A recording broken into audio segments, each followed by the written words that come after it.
To accept the minutes as presented from So the... moved. Is there a second? Second. All in favor? Aye. Aye. Opposed? Okay, we've accepted the minutes, so, and for case number 2022-13P, can the petitioners come up, please?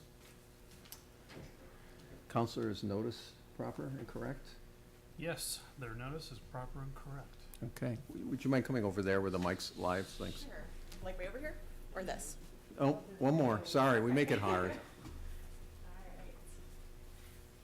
And are you guys the only two that are going to be testifying today about it? Yes. Can you then raise your right hand, and I'm going to swear you in. Do you solemnly swear that the evidence you shall give will be the truth, the whole truth, and nothing but the truth? I do. Okay. Can you please identify yourselves, give your name and address? Sure. I'm Sarah Hillenbrand. My address is 2970 North Stoll Avenue, Milwaukee.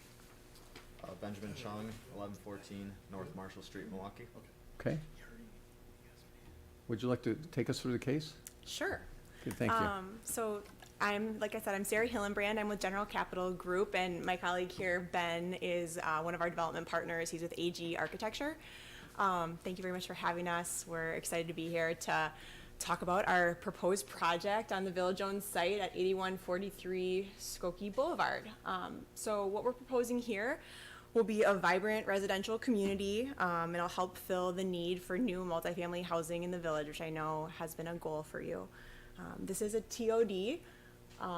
We truly believe it'll be a place that we're creating where our residents can live, work, and play. We fully anticipate many of our residents will be employed by ISTP. It's clearly in very close proximity to the public transportation and the Skokie Swift Stop and various bus lines. It's within walking distance of many shops and dining opportunities, and there's certainly opportunities for outdoor engagement and walking and biking on the Skokie Valley Trail. So it's a wonderful location. The project itself, we have planned for 95 units, 4 stories of residential above 2 stories of parking.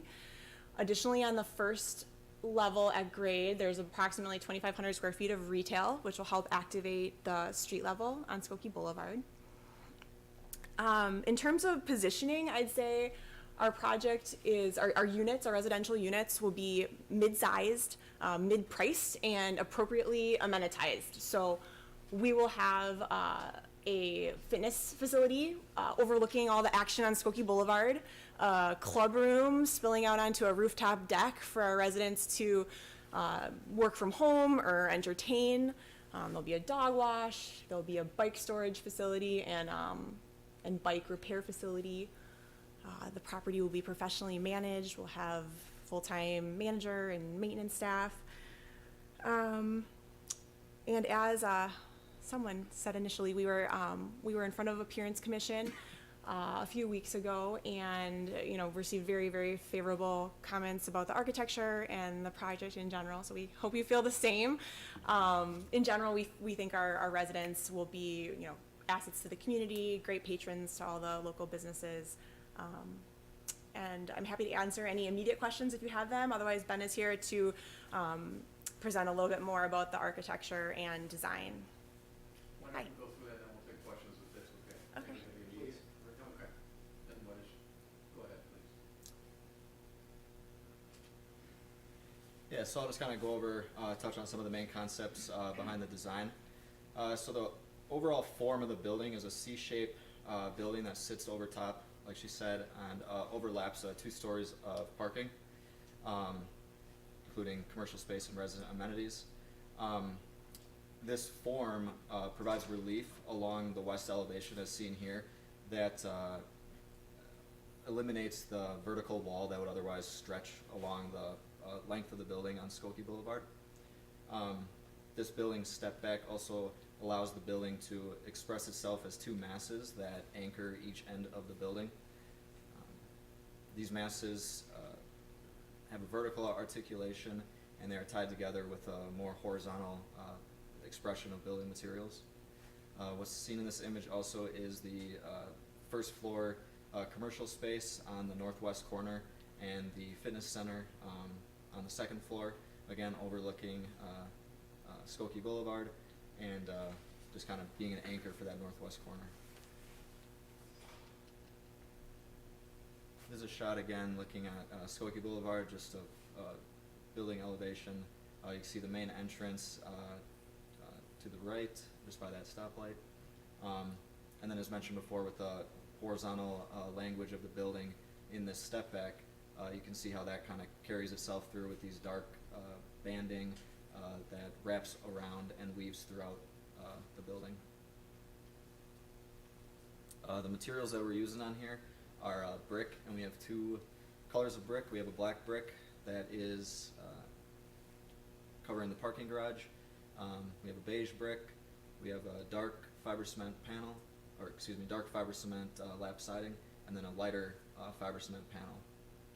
And then we have a perforated metal panel that's seen on the parking garage that provides visual interest along the street level and also acts as a screen, screening off the parking garage from Skokie Boulevard. I'll just kind of run through these quick again, just kind of seeing what that street level experience would be like along on that northwest corner.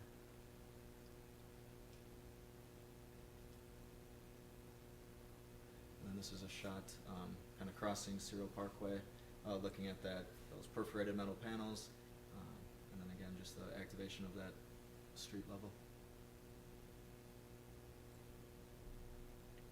You'll notice that access to the parking structure is on Cleveland and then also through the alley, so there's no driveway, no curb cut on Skokie Boulevard to make that as attractive as possible.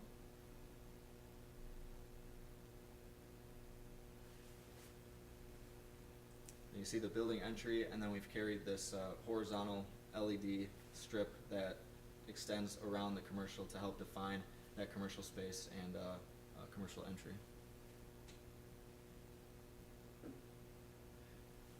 And then this is what you'd see kind of driving down Cyril Parkway. You can see the two building masses that anchor each end, and then the setback of the building on the third floor and up, kind of creating that relief along the west elevation.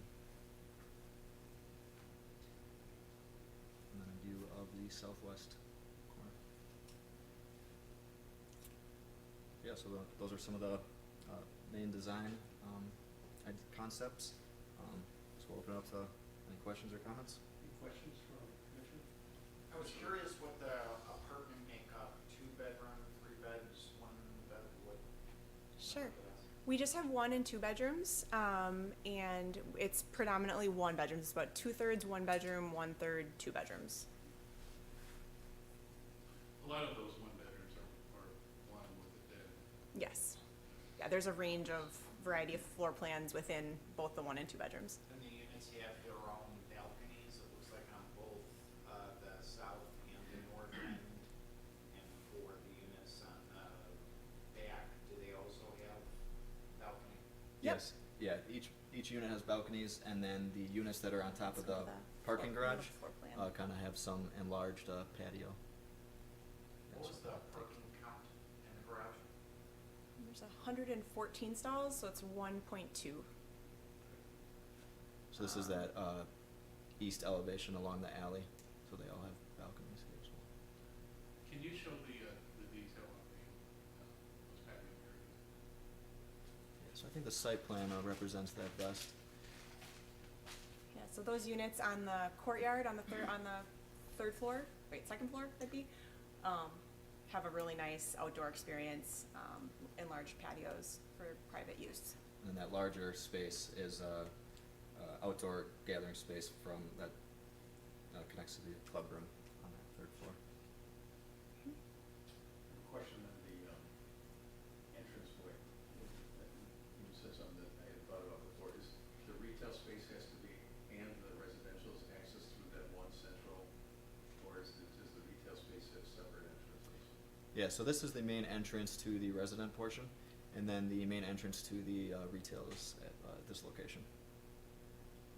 So they enter there, so that's one big store anticipated, or is it, could it be carved up into a variety of smaller ones? How much is it? 25 million. Yeah, so it's just one, intended to be one space. Okay. Any other questions? So pardon my ignorance, if you've done work previously, I'm curious as to whether or not you've delivered developments in Skokie, and if not, if you could elaborate on some other work that you've done. Sure. So General Capital is a Milwaukee-based firm. We primarily do work in Wisconsin, Illinois, and Michigan. We work on developing all property types. We have an extensive history in grocery-anchored shopping centers. We were a preferred developer for Roundy's food stores for a number of years. They haven't been building stores recently. We do life science deals. We do some industrial deals. But in recent years, our predominant work is in housing. We do low-income housing tax credit work in those 3 states that I mentioned. And then we do market rate housing. So closest to home here, we are working on a project in Wheeling right now. That's a LIHTC deal that we were awarded credits for last round, and we're about to break ground this summer on that. But we've got we do 6-7 housing deals a year in Wisconsin, Illinois, and Michigan. Excellent. And then just one other question. I'm not interested or concerned with the financial implications, but I'm curious. You referenced this being a transit-oriented development. Could you elaborate on how that has impacted the project?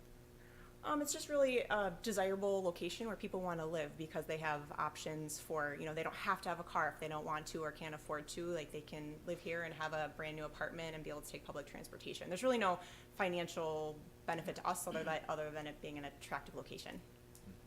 Okay. Thank you. Any other questions? Okay. Staff's going to present the report, I Okay. believe. You guys will come back up with community comments as there are items. Sure.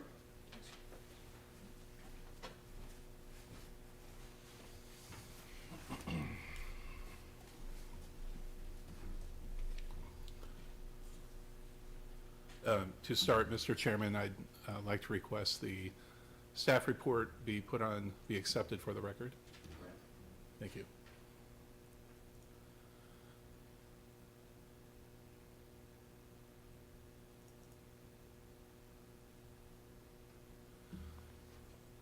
Try to make this a little bigger. There you go.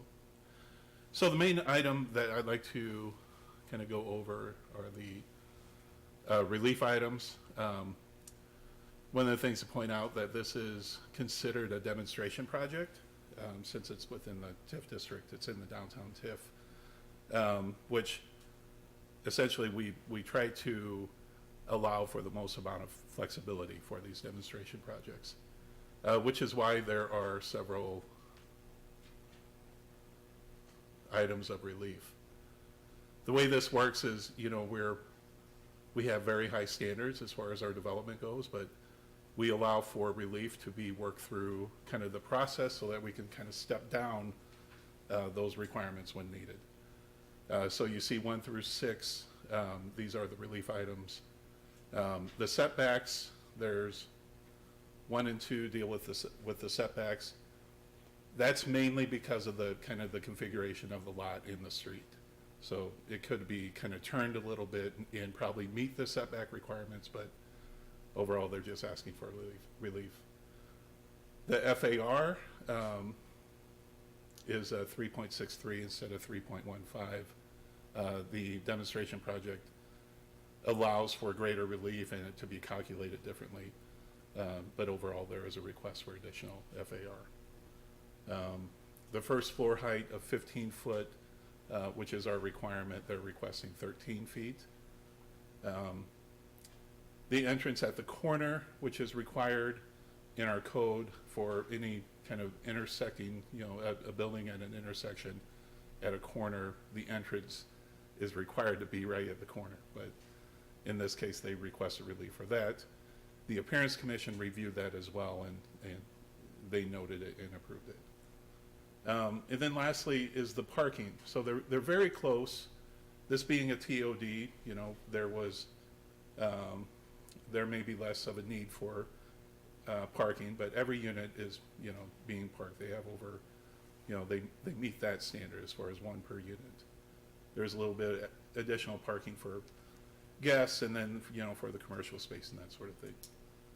So they're requesting, what I put down, they mentioned the 114 spaces. I think they can obtain an additional 2 spaces on Cleveland itself, on the street, which I've asked them to build out. So the overall spaces would be 116 instead of 119. So each of these items you would need to vote on separately, but within all one motion. Is that correct, Tyler? That's correct. Yeah. So everything else meets the code, and we recommend approval. We're happy to answer any questions. Man, so these are long vacant parcels. Yes, They're a little tough to develop because they aren't terribly deep. right. I'm thrilled to see this project come forward. This is not too far from my home. This encompasses a form of car dealership, which is divided by Cleveland. He has a north lot as well as a south lot. This is the south lot proposed development. Yes. Do we envision a similar development on the north lot as well, man? That's interesting. So, we're working on that, and, we've owned these properties for 4 or 5 years. We've had several kind of deals that have started and then stopped, fell through. This is as far as we've gone on the south lot.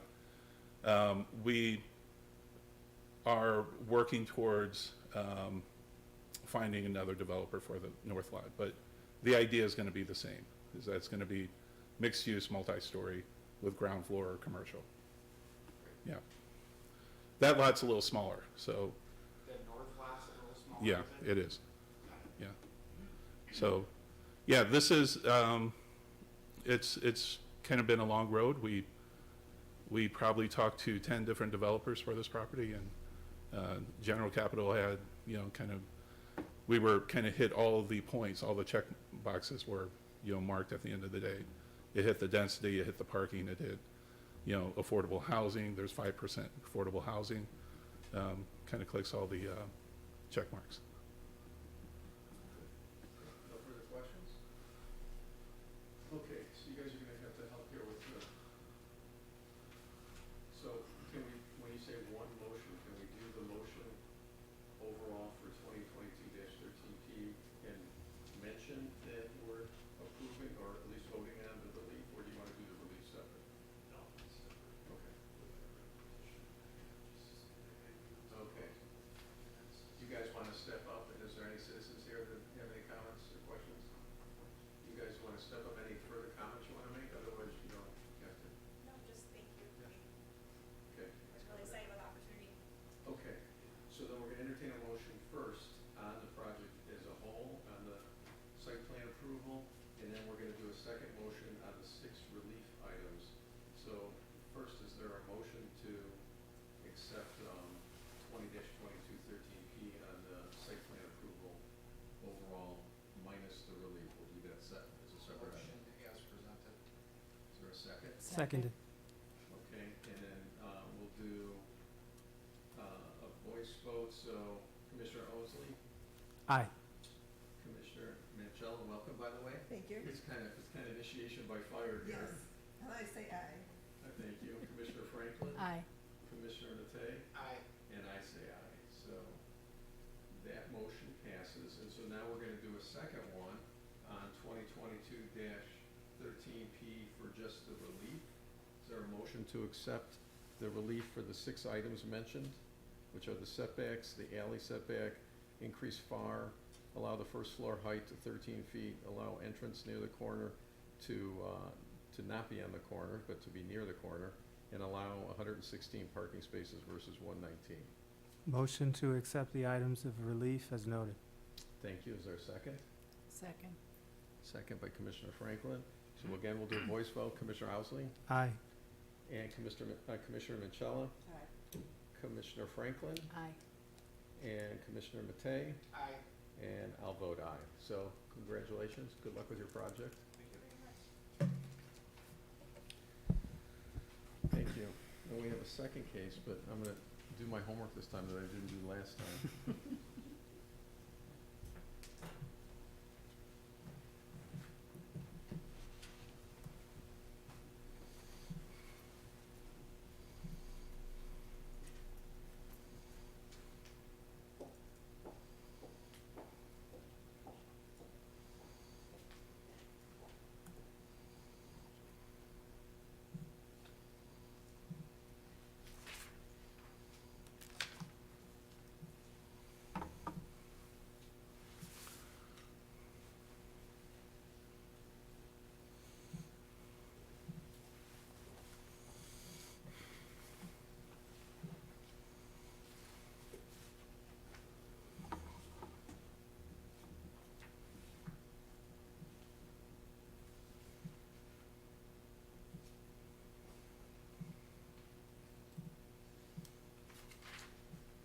Okay.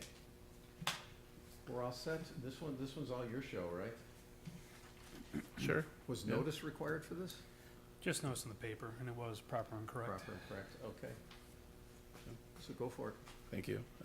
I'd first like to request that the staff report be put on the record, So read moved. into the record. Yes? Yes. Okay, thank you. So this is a text amendment to several sections of our zoning ordinance. We've been kind of working on a kind of an overall general update to the ordinance.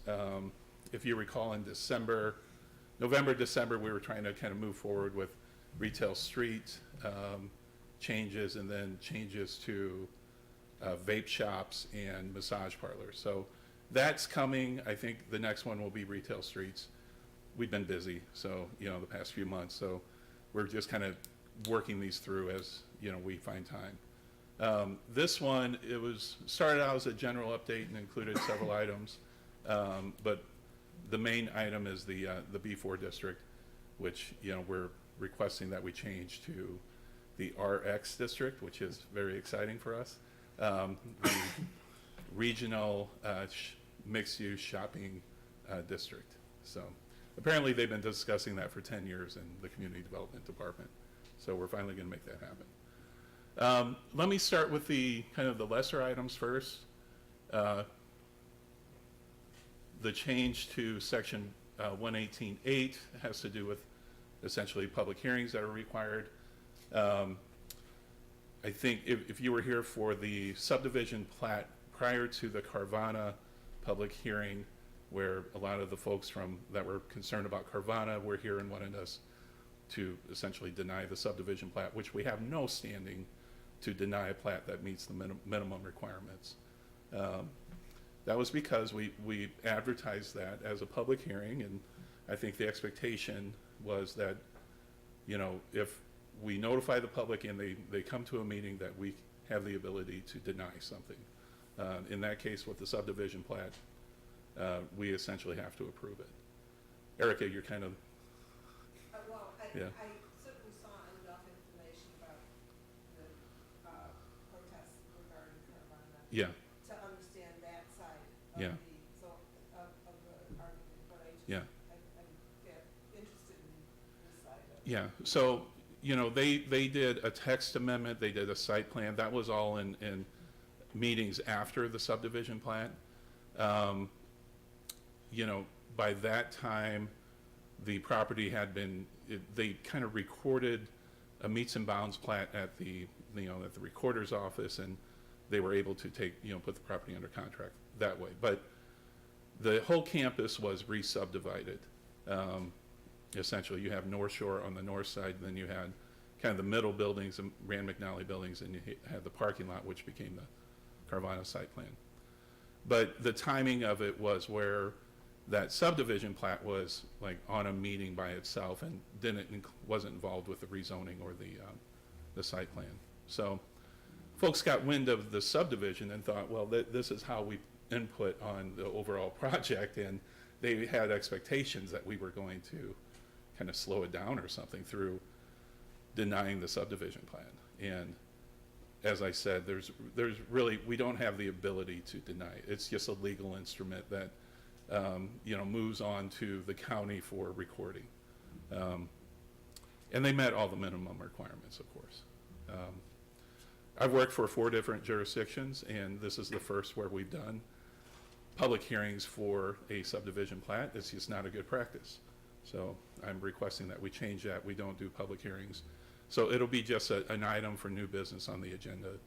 You would still recommend it to the board, and they'll prepare an ordinance for it, but which has to be done, has to be completed. But the public hearing isn't necessary. The true opportunity for public input is, rezonings and site plans and that sort of thing. The second item is parking determinations. That's also something that we do, that we hold a public hearing. It's a technical item supported by traffic evaluation and study. My feeling is that we shouldn't, and it doesn't go to the village board either. That item stays here with the plan commission, so I ask that we don't do a public hearing. It'd still be on a public meeting agenda and all of that.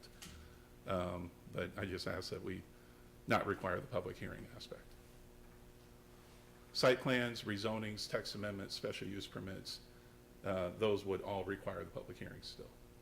So, are there any questions about that? Yeah, okay. I probably said too much there. Being thorough. Yes. So, required site plan review, this was another kind of item that came out of Carvana. So, right now, this is the section that says, essentially triggers the site plan. Right now, you can't really see the contrast, but that OR district statement isn't currently in there. And so there was some confusion about whether or not a site plan approval was actually required in the OR district. And in the district section itself, it does say it, but then in this main section, it doesn't. So there was some conflict. And I'm just saying that we include this and everyone should be on the same page. Window trim lighting, we've received complaints about window trim lighting over the past couple years I've been here. Apparently it's kind of been an issue for folks that it just doesn't seem to be congruent with the neighborhood and that sort of thing. This is on commercial businesses. There's just a few businesses in town that have it. So we request that it's prohibited. If this passes, then we would contact the business owners and ask them to take their window lighting down. Are there any questions about that? Window trim lighting, you're talking about the LED strips that outline the windows? Not necessarily. If those were approved through, Appearance Commission and all that, I'm talking about, like the holiday lighting that just hangs in the window and kind of haphazardly, so. Well, but with the exception that it says clearly that holiday lighting would be exempt. Yes, and that's in another section of the code, but yes, that's correct. But if it's like, Culver's has, kind of LED neon lighting as an element of their, of their building. So that we want to prohibit that, to be clear. You want to prohibit that? We would not, yeah. So can we talk again about what we're doing, because I thought I knew what we were talking about, now I totally do not. Probably the best example downtown is the Baghdad restaurant. And there's essentially just string lighting that's, around the windows. It's bright, it stands out. Some of the rope lighting for plastic tubes. Rope lighting, yeah. That go around. Yeah. Things like vape shops are notorious, it seems like, for Yeah. having those in the windows. Vape shops, yeah, that's the other complaints that we get. Okay. Some massage parlors have them. Why is that not part of the appearance commission? Well, if it's built as part of an architectural feature, it could be approved. But if it's just something if it's like something that's just strung up and, then it wouldn't be permitted. Right, your That's point the is difference. you're identifying lighting that did not go through a formal review Right. process, Yeah, would not be typically treated as permanent lighting Yeah. fixtures or features, yeah, but is nonetheless being utilized in a semi-permanent or permanent way. right. Thank you. Routine. I'm excited to get to B4. You can't wait. Yeah, can't wait. It's good stuff. The solar energy systems, it's just solar panels. We've been working with the group SolSmart, which we've achieved a certain level of I think we're at bronze, but we want to be at gold, and they essentially score our efforts for energy conservation and kind of give us a grade, right? So we're trying to achieve this next level. And in order to do that, we had to update our code to specifically allow solar panels. They're currently permitted. They're treated as accessory structures, as essentially fixtures on top of your roof or in the yard. But they ask that it be explicit in our code, and then hopefully that would avoid confusion in the future. I'm not sure what that means. But we responded, we wrote, and they provided the language too. And I think we've been kind of met all of their standards as far as, what should the language in the code. They call them solar energy systems, roof-mounted versus ground-mounted, and they're treated the same way as we've always treated them, as accessory, essentially. So this does make me a little nervous. So I just want to clarify. Yeah. So the language that they provided, Yes. is it proprietary in nature to their product?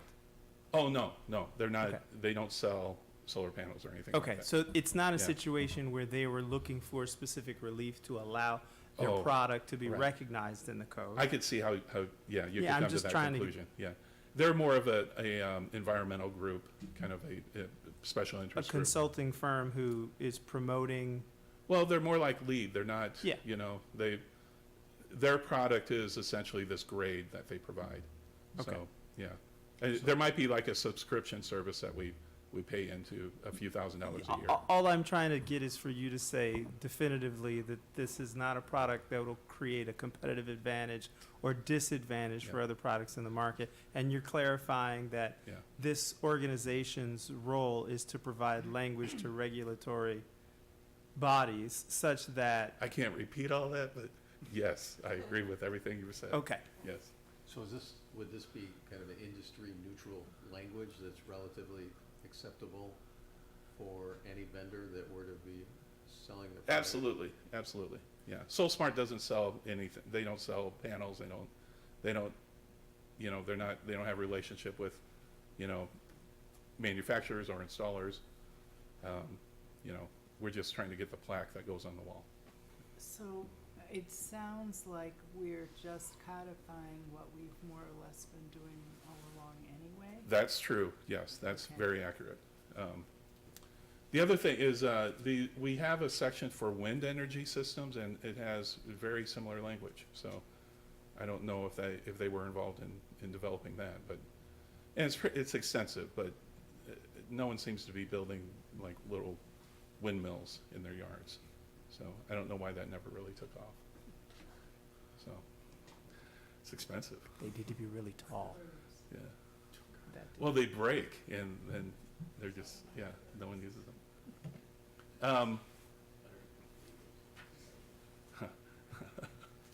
That was in the, yeah, yeah, 150 eagles will be killed by windmills in the last 10 years, yeah. and that's just domestic.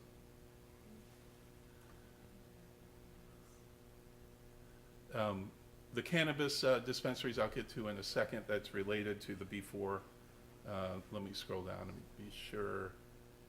Oh, yeah, the collective use of parking spaces. This is new, and I think this is a big item. I am proposing that we allow for shared parking in mixed-use buildings. Right now, we kind of have a provision that allows mixed-use buildings in the CX district to have shared parking.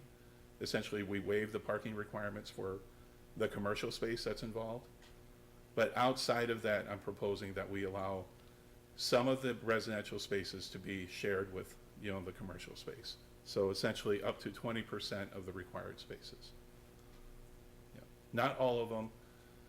Other ordinances that I've worked with allow up to 50%. Maybe that's something I think we should see how it goes. And that might be something that we consider in the future. So the one question I had for this in relation to the matter that we just resolved, Right. why would we not have a specific articulation for transit-oriented development? So, We do, okay, yeah, and that's addressed elsewhere in the code? yes. Okay, So this is more for, this would help the B4 district, it'll help B2. We had the Dempster building, Nate Kriska's proposal about a year ago. It's going to help that one. He was a little short on parking, but through this provision, he meets the requirement now. So, and I have a comfort level that building is going to be parked, on site as needed. So I don't think there's going to be a parking problem, as a result. But before, we couldn't get there without this provision. On to the B4. Can I ask you something now? Yes. So is the concept that the residential parking wouldn't be assigned parking so that it could be shared with the commercial parking? Well, it would be, continue to be at a minimum of one space per unit, right? So I think they could assign those spaces, but then there's an increment for guest parking. I think those would be left available to be used either by the commercial space or by, guests, like, as planned. But it's incumbent upon the owner and the property manager to only lease, one space per unit. And so they can't lease 2 or 3 spaces to each tenant because they don't have the parking. And believe it or not, we've run into that, where we've had to instruct the tenant kind of, when they're re-upping leases, they have to, make that clear. So, yeah. Okay, B4 district, currently the B4 district is just in a couple of places in the village. It's the Old Orchard Shopping Mall. That area includes the Doubletree, and then Village Crossing. So it's just, but they're big kind of properties, big developments, and that's the regional aspect of kind of what we're proposing here. So one, I mentioned the change to the name. That's a regional mixed-use shopping district. It would be moved into the RX, into the mixed-use district section, change there. Adding, just essentially mixed use to kind of the purpose and kind of the introductory statement. Adding a minimum district size of 20 acres, and that's essentially so that, another property somewhere else in the village doesn't become B4, so that we can kind of predict where it's going to be, that it's only going to remain in that Village Crossing area and the Old Orchard area. We don't have minimum district requirements in our other districts, but I think, I think we want to make it as predictable as possible. So right now, this is the current language, and this is all that's in the B4 district, just for commercial buildings, up to 65 or 175 feet. So there's setbacks of 150 feet and that sort of thing. So, it allows some height, but it requires it be placed in the middle of the property, essentially. What I'm proposing, through mixed use is more of an opportunity for placemaking.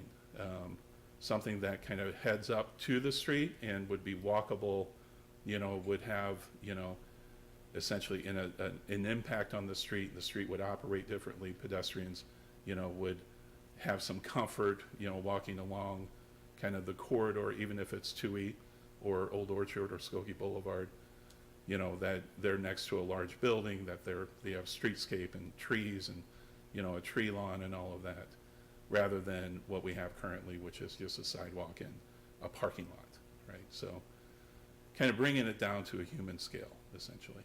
Even though it's a big building, it's, it's kind of creating this kind of room effect, along the street. And I think that's the opportunity that we're looking at here. So for mixed-use buildings, I'm proposing that we keep the 12-story aspect, 25-foot setback, from kind of the major corridors.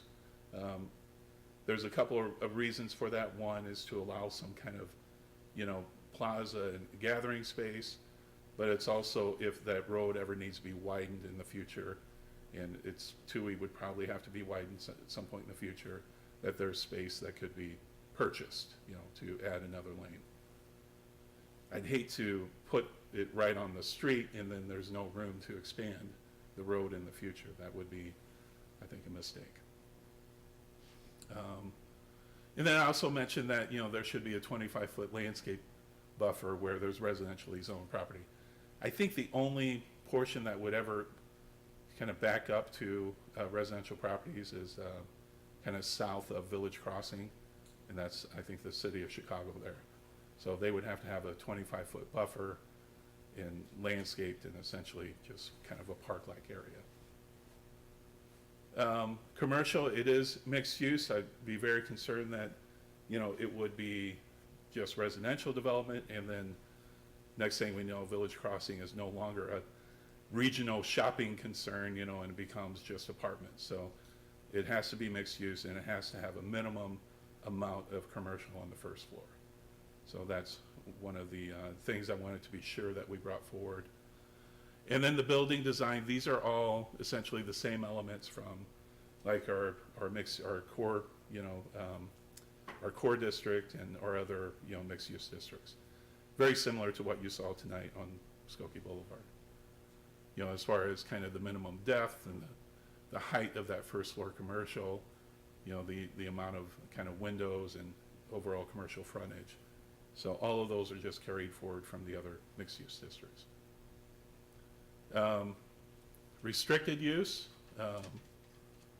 that in there again, its residential uses are only permitted within mixed use buildings. So you can't have a standalone apartment building within this district. And then lastly, adding to the use table would be essentially multifamily use. And then included the cannabis dispensary, which I'll get back to. There's another requirement I'm asking to change. So in a moment, I'm going to show you a proposal that we're looking at for Tui and Linder. And one of the aspects of that is a potential dispensary. And it would be the second and really the only other place where a dispensary could be located within the village. And it's kind of how they planned as far as allowing dispensaries, within, Skokie's ordinances. So the first one is, here there's a change. It's the same restriction except, where you don't have to meet all those requirements if you're located within 750 feet of the police headquarters. And so that's just kind of a creative way of working it through the specific property, which I'm going to show you. So it literally backs up to the police station, so I don't think there's any concern. And then, of course, that we would add it as a permitted use.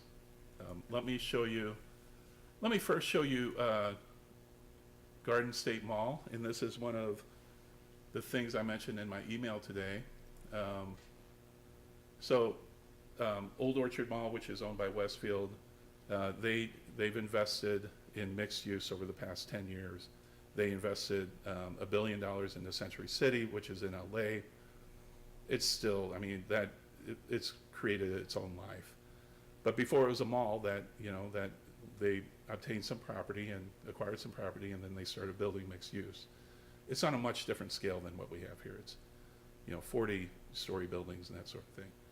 Garden State Mall, though, this is just west of Manhattan. It's about 15 miles from Manhattan. It's also a Westfield property. It started out as a mall similar to ours, just a building with a big parking lot. And so a few years ago, they've invested about $500 million into the mall there. And here's just a few pictures I downloaded, and this is kind of the concept. This is what I think we could do at Old Orchard. We have talked to them in the past about adding mixed use, and they've had a few iterations of plans, and kind of on the north end and rounding the corner that it could be, adjoining Old Orchard Road, and it could be something similar to this, essentially. So this is what we're looking for. We'd like to see Village Crossing, rebuilt and in that same way. The main concern right now is we have a proposal that we've been working on for about, I think, over a year at this point. But here is Tui, this is Linder, oops, sorry, use this. Tui's here, and then Linder. This is Village Crossing to the south, and then this is the property. The police headquarters is right here. This is the tile shop, and then I think these two buildings, they might be vacant, not sure. Do you know if they're vacant? Yeah, okay. One was a fence company, it's vacant for the right on to the one behind it, I'm not sure. Yeah.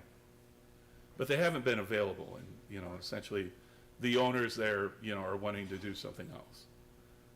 So what we're proposing to do is change the ordinance, expand the B4 district, after we turn it into the RX district, expand that, and essentially on both sides of the street you would have, you know, this potential, which I'm going to show you in a second. It's a big packet.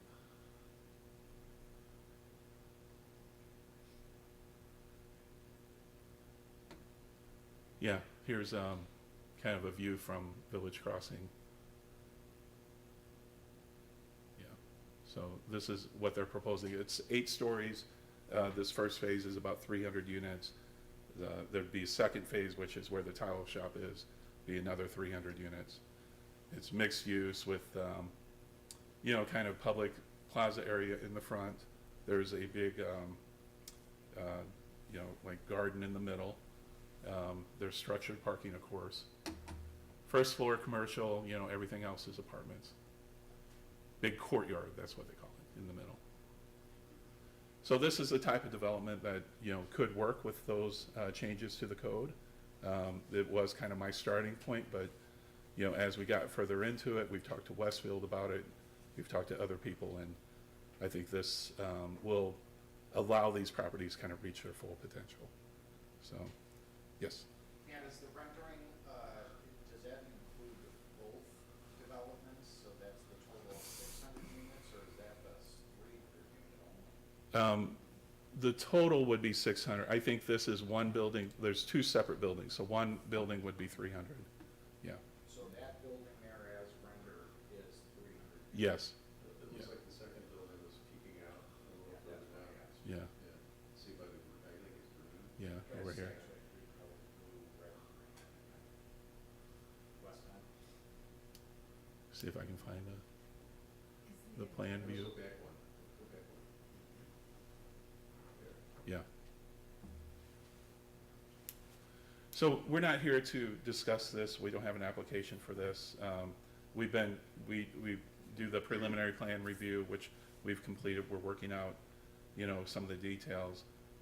If we move forward with the changes to the code, then we'll get an application for this. So this is a good theoretical example of what hypothetically could be built with these changes. So my question, You're the closer, right? So or the one causing you're the the one- problem, maybe. yeah. So, but my question is, so in this hypothetical scenario, it's across the street. Yeah. So immediately adjacent to, but across the street from the existing commercial development, right? Yes. Yeah. But we could theoretically see a scenario where either future development, given these modifications, could occur on a parcel immediately adjacent to the commercial activities, meaning that parking lot, for example. Yes. Same would be true for Old Orchard. Yes. Is there language in the proposed changes or elsewhere in the code that contemplates the conflicts that occur when there's an existing commercial space and now there's residential space? So, meaning using the Carvana experience as illustrative of residential development that's new, Yeah. right, comes into a space where there's existing commercial, Yeah. and now there's a conflict that would not have occurred had the modification not Yeah. created the opportunity for them to be adjacent. I understand what you're saying. I think it's a different problem. You know, I think because when folks moved into Optima, that adjacent parking lot, which is where Carvana was going, hadn't been used for many years. And the office building, the Rand McNally office building, had been vacant and so I think people moved there and just expected that it was going to remain vacant. And kind of when things started reactivating in that area, I think that's what, you know, in addition to other concerns. You No, know. I understand that, Yeah. but I could see the same scenario happening here where somebody builds and they live there and Yeah. and now that empty parking lot that I'm accustomed to seeing is going to be developed and something will block my lovely view. I'm just Yeah. curious as to whether or not there will be language to indicate what takes Yeah. priority, what has preeminence in those situations, so that Yeah. ultimately it isn't a dispute because it's clear in the code. Yeah, I mean, you know, property rights are developed through what's, you know, included in the zoning ordinance. So there would, if we're adding these things, there should be an expectation that someone can build, you know, and that's something that, You know, that's how I would respond first. But if you're moving into, let's say this is built first, right?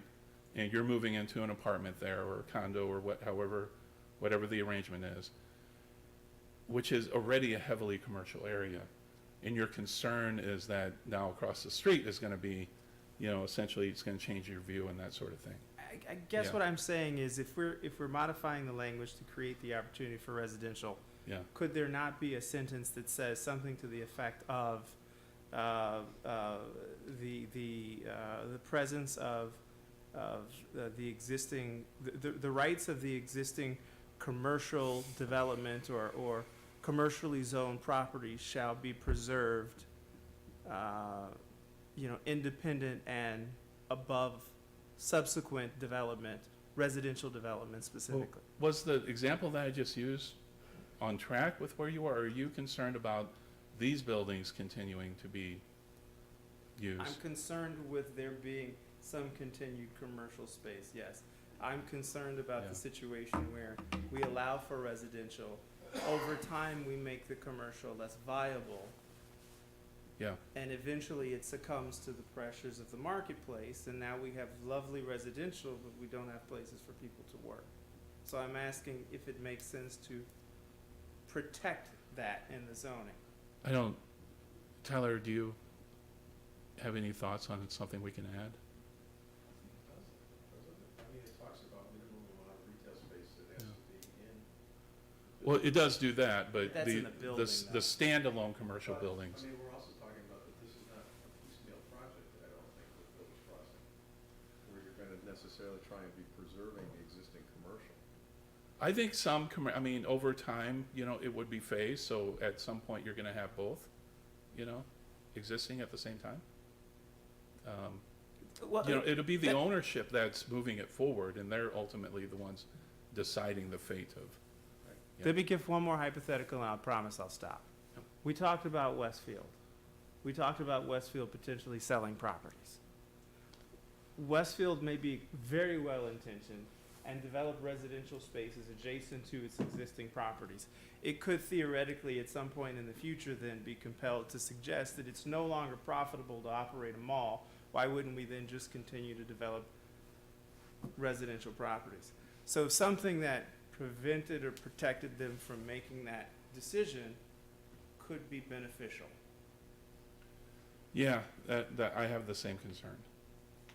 And in what you're saying is that the mall could be replaced by mixed-use development, and we have 1.5 million square feet of commercial mall space, and we'll end up with maybe a couple 100,000 of.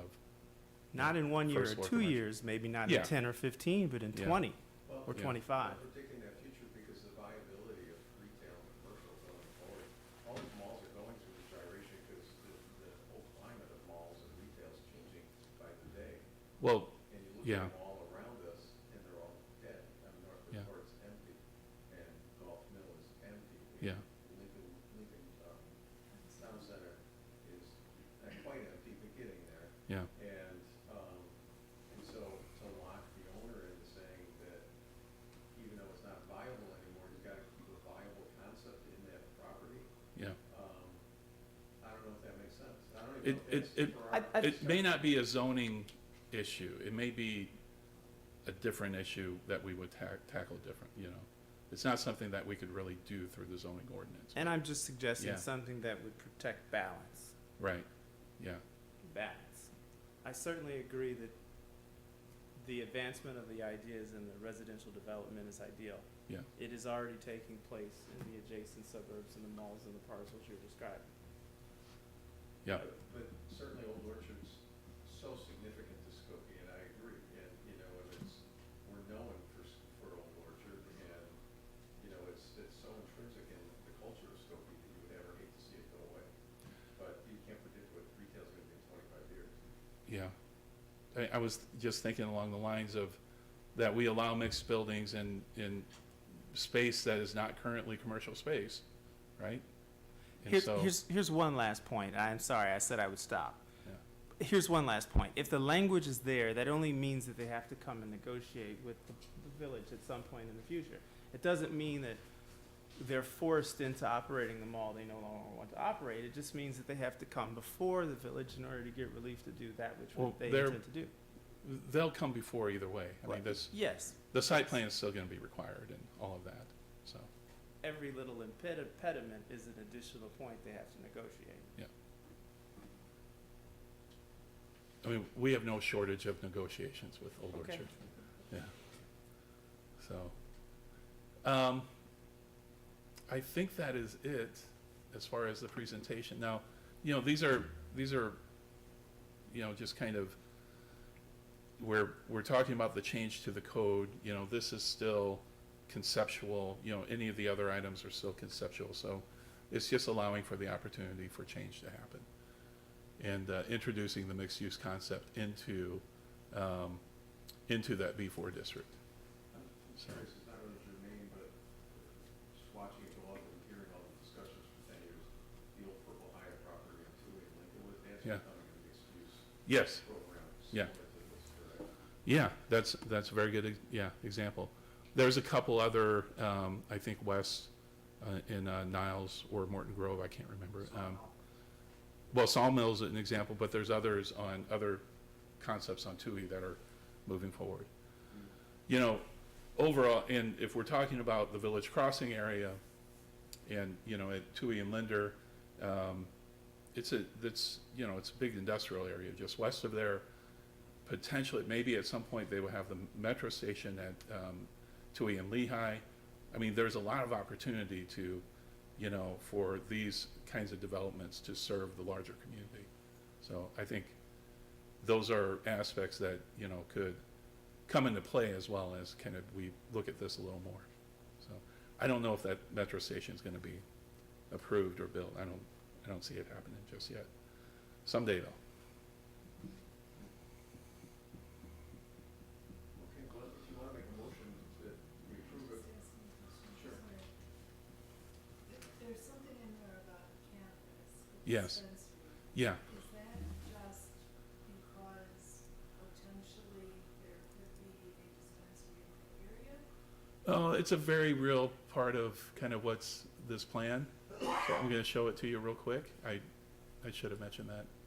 It was, Yeah, so, didn't talk about that. yeah, But I was trying to skip over it. I thought maybe.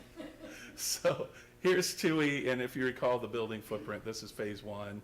The TUI side, and then you have the Linder side.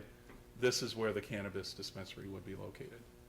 Would that be attached to if the buildings go up as hypothetically? That's a very interesting question because there's a nuance in our code that it can't be part of another building.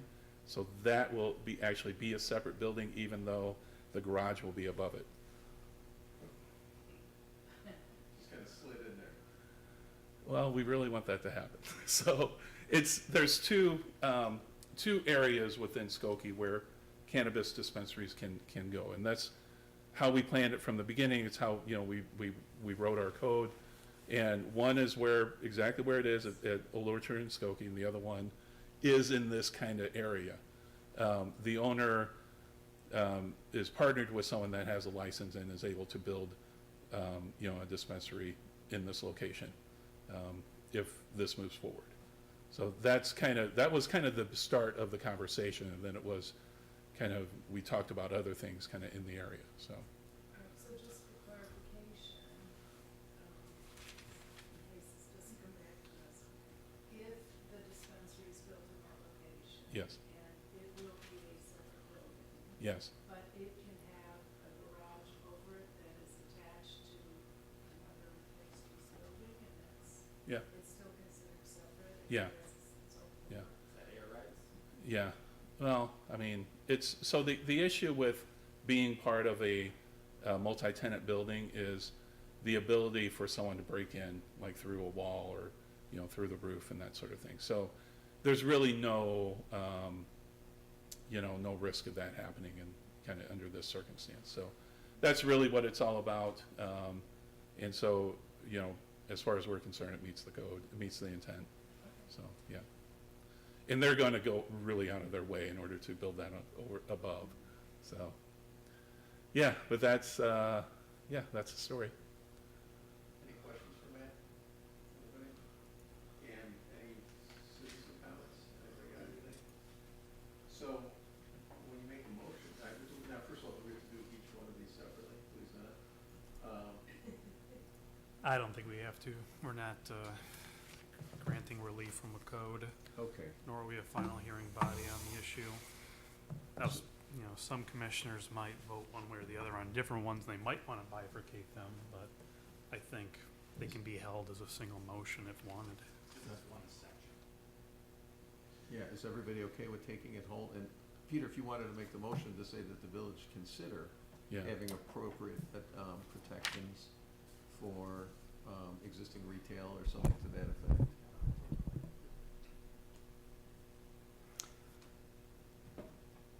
Matt, are you okay with something like that? Yeah, absolutely. I think we could draft some. I think it just requires a little more thought. I will make a motion that the village consider Well, you- adopting language that would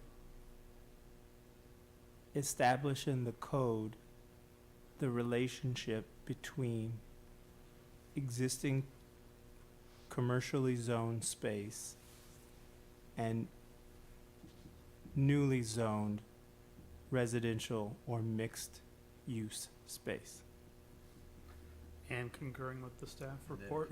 Yeah, and concurrent with the staff report. Okay. Matt, does that, you get that, is that's okay?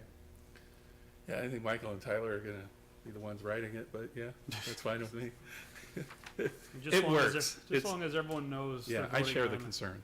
everything that Matt The whole, proposed. yeah, this is the whole staff report for 2021-31P, the zoning chapter amendment, with the caveat that was said by, so eloquently that I can't repeat it, by I think Marlene got it.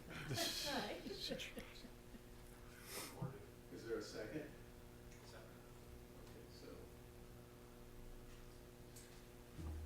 All right, so. All right, let's take a voice vote. Commissioner Owsley, Aye. Manchella, Aye. Commissioner Franklin, Aye. Commissioner Matei, Aye. and I'll vote aye. Thank you. Yes, thank you so much. So, is there a motion to close the meeting, or I guess I can just adjourn the meeting? We're adjourned. And I have so much power. And I was remiss last time, so, and Paul pointed that out, but we have two new commissioners, both at this end. So Peter, thank you. This is your second meeting. I'm sorry I didn't introduce you formally last time. Erica, this is your first meeting. Thank you. Welcome to the group. Everybody can introduce themselves on the way out. And and we appreciate everybody tonight. Thank you. You have to do the gavel in the. Okay. It's officially gaveled. Marlene, I actually gave you green sheets this time. Hopefully right. Oh, hey, man. I totally. So, no meeting, no second people. I didn't understand what you were saying at first. I'm right. Yeah, we're canceled for next meeting. Yeah, we don't have to.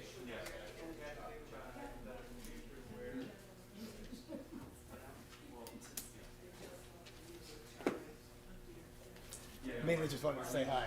Yeah. Braden Moore. You're Brady, I'm Matt. I've worked You're for on Steve